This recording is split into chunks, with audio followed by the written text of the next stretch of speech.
Let's talk about BPO or business process outsourcing.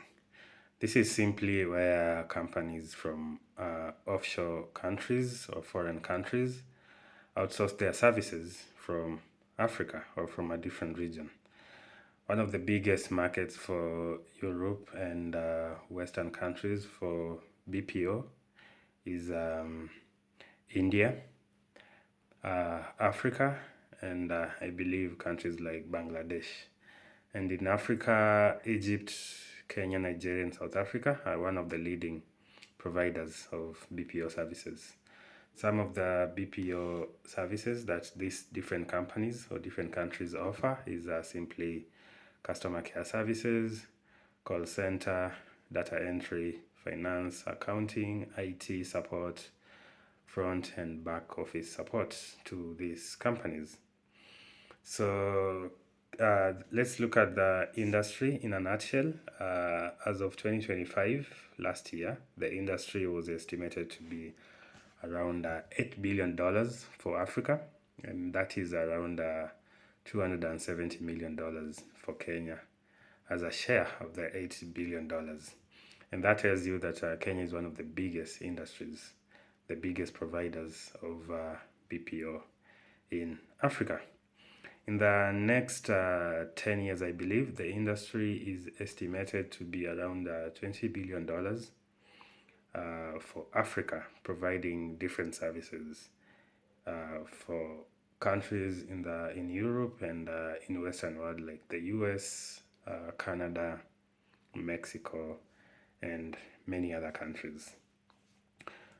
It's also believed that AI is likely going to shape the industry, and therefore, many or all BPO service providers in Africa and in Kenya are leaning towards incorporating different AI models, different AI learning into their tools and into their services so that they don't get obsolete in case it gets here, and that is the order of the day.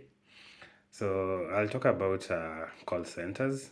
I think that's one of the biggest markets for Western worlds when it comes to BPO in Africa, where different companies, different, for example, banks or e-commerce hire call centers from Africa, train them, and they're able to answer different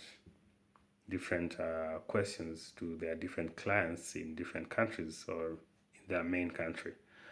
I'll mention a few. For example, Uber, we have Bolt, we have different banks from America and Europe who actually outsource from Kenya.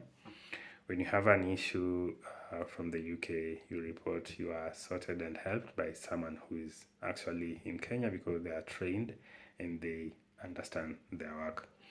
The reason why BPO is doing well in Africa, specifically in Kenya, it's because of availability of a young, vibrant, educated, and good English speaking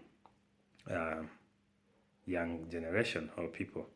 These are people between, I'd say, between 18 years to 35 years who are tech savvy, and again, they speak very good English or very different languages, whether it's French, it's Spanish, or whichever language that company wants. The other thing is the availability and the growth of the internet infrastructure in Africa, leading to many of us, many people being able to access the internet and being able to provide services online and to make it even easier for those companies to interact and communicate without necessarily being in the same place. And therefore, I'll also talk about the different other industries or kind of services that we provide. Today, I mentioned only about call centers. I'll talk about data entry, I'll talk about finance, accounting, HRIT, and content moderation, just to mention something about it. Most of the social media apps outsource their content moderators from Africa. Facebook has been in Kenya for the most part of for many years. I believe until early 2026. That's when they left. And TikTok has also considered setting up a center here. So we believe that the industry will only grow for the benefits of Africans. So keep it locked here for more content regarding business process outsourcing industry in Africa.